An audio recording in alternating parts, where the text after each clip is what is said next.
Wherever you're watching from around the world, we are live here in Lagos, Nigeria. I am Kelly Egiga. Let's begin with our developing story as scores of people have been injured following an explosion in Abule, a Modofi local government area of Lagos State on Sunday. The massive blast rocked neighboring areas, sparking a massive blaze that has destroyed nearby buildings, including a school. Many nearby houses have been destroyed by the blaze, while the explosion damaged buildings around the area and its environs. About 15 unidentified bodies have so far been recovered. The Lagos State Emergency Management Agency boss, Dr. Femi Okeosointi-Olu, has confirmed with the rescue process in top gear, more bodies are likely to be recovered. Several injured victims are currently receiving medical attention. Now, some due to shock, says the Lasema boss. Investigation are totally concluded. I was on my bed checking my mails at about 9:02 a.m. today, Sunday, and suddenly I felt an impact on my bed. And immediately I rushed to the balcony of my house, which is about 13 kilometers from here. And I called on the neighbors who had rushed out, thinking that there was an explosion, maybe gas explosion at 3rd Avenue, because I stay on 21 Road. And they said they couldn't see what was happening. So I looked at the social media, and my PA, Ibrahim, sent me a picture footage from Abule showing smoke exhuming from a long distance, heavy smoke. And immediately I told people to calm down on the WhatsApp group that from what I can see, it looks like a petroleum pipeline explosion. But the most important thing is that the people of Lagos State should remain calm, cool, and collected. All the primary responders are on the ground. We are able to rescue some people. We are able to recover some bodies. We are able to curtail and localize the fire, and we are putting on the fire. And you can see the operation is swift. But from the look of things, we are not happy at all. Because in a location like this, we're not supposed to be scouting for fire service. It's supposed to be here. You understand? It's because of the same problem. You can see that Lasema, they are up and doing, they're also on their way. But what can we do? We're just got short now. Look at properties. Look at everywhere. You understand? And there is a school here which occupies more than 1,000 students. They have been moved out now. So many of them, are injured. And so many, properties were destroyed. So honestly, I'm short of words. Well, the casualty figure is still unknown because more bodies are still being evacuated. So, but now so many bodies, both dead and unconscious people injured, have been taken to several hospitals within and around. So, meanwhile, the rescue operation is still ongoing. So, we can't give the exact figure, but I believe it will be on high by what we are seeing. Hey, people moved in to assist because Bethlehem Girls Secondary School was raised to the ground completely, and some bodies are still trapped there. With the effort of some sympathizers and people living within the place. If they can permit, let some few able-bodied men enter there to go and rescue people, because they can't do it on their own. If you can see around, see what is happening. They are just standing. Red Cross is standing one corner. People are just standing. Nobody is entering. The buildings are still trapped with people. As we are here as mothers, our hearts are really pained that we cannot do anything about it, and they are just standing there looking. So please, let them permit the young men to enter there since 7:30 in the morning. Since 7:30, and nothing has been done.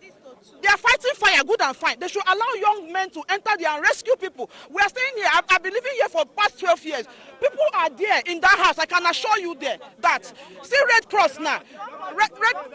See Red Cross. They are standing there. They are not doing anything. They should allow the able-bodied men to enter there and rescue people. We really cannot ascertain what actually caused the explosion, because they said it might be. Some said it might be some explosion from a high caliber bomb. And others are saying that there is since they have the NNPC pipeline in this axis that maybe somebody might have tampered with it.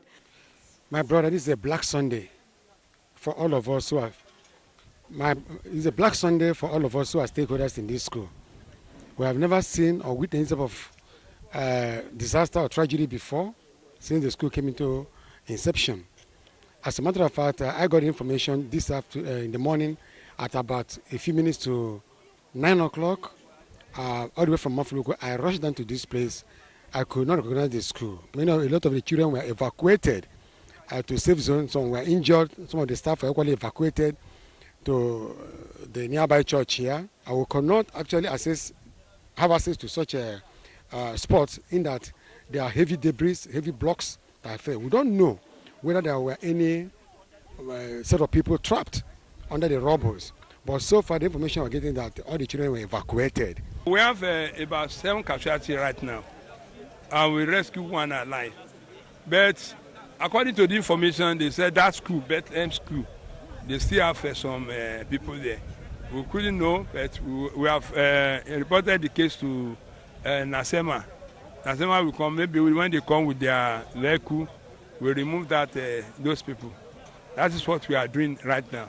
On the ground of trying to restart the engine, I think there was so much heat. It's trying to eat the engine, as if from the exhaust. That was when the whole thing started.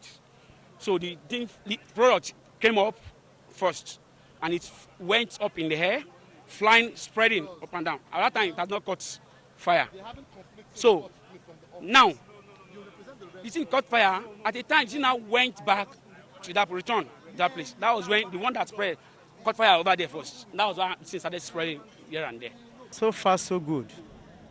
The hospital that we are able to attend to us, we have that of the Nigerian Navy Hospital at Satellite Town.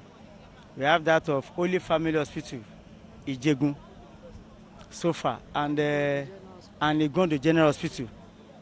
And within the Satellite Hospital, we're having over 25 casualties. I've not seen something like this before. I already see it in social media, in television, news on radio. But this is my first time to experience what I cannot understand. When you tell me that this is pipeline, I don't think it's true. I believe that something that more than pipeline boxing. We need proper investigation. We need experts to come and really investigate. We don't compromise such things because you don't know what will happen tomorrow. Well, this is disaster. I think for the first time we're having this massive disaster in a mode of local government. We are very sad about it. From another source, we heard that it was a bomb, and from another source, we heard it was an explosion. But this is very, very different from the usual situation where we see explosion in other areas. What I feel that happens today, I don't think is just ordinary pipeline. It's an attack, because that school himself, that school is the target. Meanwhile, the Nigerian National Petroleum Corporation, NNPC, says a gas explosion caused the blast. In a statement by the group General Manager, Public Affairs Division, Dr. Kenny Obateru, said on Sunday, he said the blast occurred after a truck hit some gas cylinders stuck in a gas processing plant located near the corporation System 2B pipeline right of way. Now, he also added that preliminary findings indicated that the impact of the explosion was huge, that it led to the collapse of nearby houses and damaged some NNPC pipelines.